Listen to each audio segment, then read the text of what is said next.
Now, yesterday, the Health Secretary, Matt Hancock, announced that as of today, all key workers and members of their household can apply for a coronavirus test online. Now, it's estimated 10 million people fall into that category. But then if you add on their family members as well, or in the household members, could be a lot more. And obviously, lots of people saying, OK, I'm a key worker. How do I get one of these tests? What do I do with it? We've got Dr Philippa Kaye with us this morning. Dr Philippa, good morning. And that is the first question people are going to say. I'm a key worker. Yes, I need to know. And I need this test. Where do I start? So the first thing is who...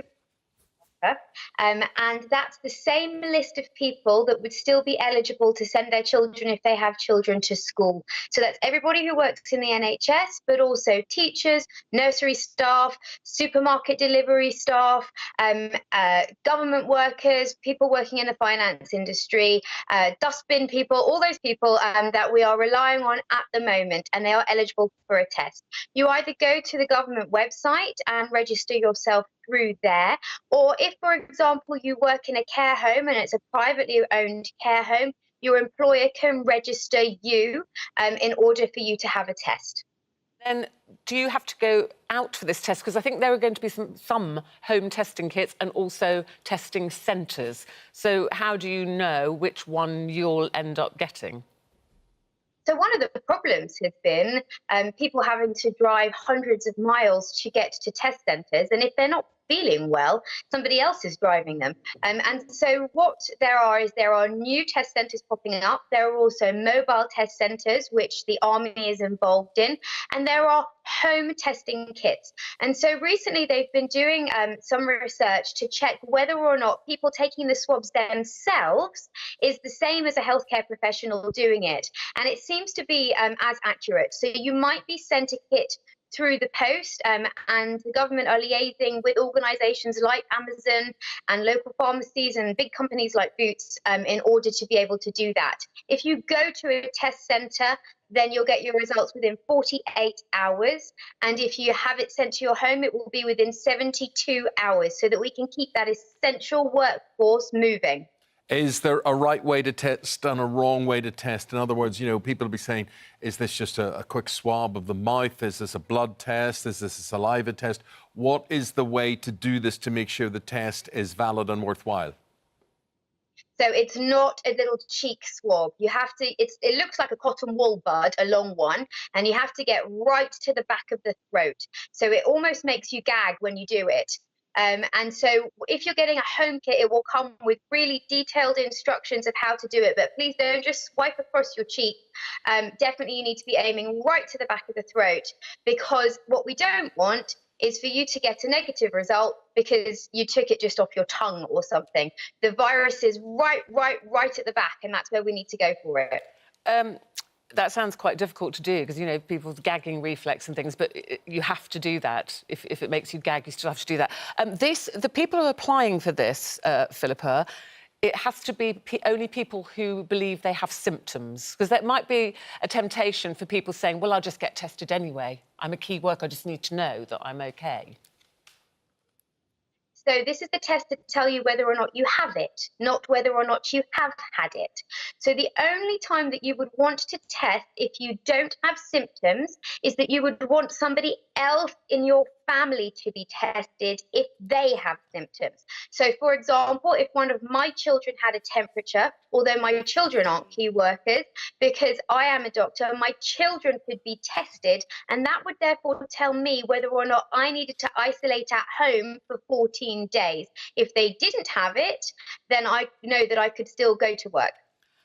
We're just having messages come in, Philippa, saying that people are trying to get onto that website at the moment, and it's saying closed. I'm assuming that means it's kind of crashed at the moment because there are so many people applying. I'm assuming patience on this one. So I be open and working today. I imagine that there are often teething issues with these things. I would say keep trying. Yeah, we did check it this morning and it was working at the moment. As you saw there on the screen, it says applications closed, so just keep trying. Meanwhile, Philippa, you are quite excited by the announcement from Mr Hancock yesterday that letters were being sent out encouraging people to take part in a survey. Now, what will that establish, and why do you think this is a good idea? So this is about surveillance testing. This virus did not exist 4 months ago, so we don't know very much about it. And what this is a study that's starting with 25,000 people, but by the end of the year is hopefully going to involve 300,000 people of all ages, of all socioeconomic groups, and all different geographies around the country, be it in rural areas or urban areas. And these people will be asked to take a swab, that throat swab, once a week for the first 5 weeks, and then once a month. As we develop an antibody test, they'll also be asked to have antibody tests. And the reason this is so important is that it's going to teach us about the virus. How long does your immunity last? Do different people in different groups become immune at different times? Do people who are in those vulnerable groups, do they become immune? Do they become less immune? How long does that work for? How long can you have the virus and be shedding but not be infectious? And these are all questions that we really need to know the answers to, so that when we do have a vaccine, we'll know, is it going to be one that we have to give every year, like a flu vaccine? Or how we're going to be able to ease out of restriction, because we just need more information. And science is all about new learning. So for me, it is really exciting and really interesting. Also, just the way you're talking about how long a survey like this would take, just to reinforce to people, this is going to be with us for a long time. We had talk yesterday of vaccines being tested and developed, but until these are ready, we're going to be in either a lockdown or semi-lockdown situation. So we talk a lot about how this is unprecedented times, but it's also unprecedented times for the speed of the science. And, you know, 5 years ago, I would have been saying, oh, it's going to be 20 years till a vaccine. And so it's amazing that we are moving so quickly. But it's one thing to develop a vaccine, then we need to check that it works, we need to check that it's safe, and then we need to produce it. So yes, the trial started with those very brave, wonderful people yesterday, but we're probably at least a year away from a vaccine. And until we have a vaccine or effective treatment, we are going to be in some kind of restrictions. And it may be, and I think this is really important for people to know, that as we lift something, be it the schools going back or the hairdressers opening or whatever, that we then look at the numbers. And if the numbers begin to really significantly rise, that lockdown may become stricter again. So we might bounce in and out for a while, but I think that simple things like hand hygiene, cough hygiene, social distancing, they're going to be with us for a long period of time. Dr. Philippa Kaye, thank you very much indeed.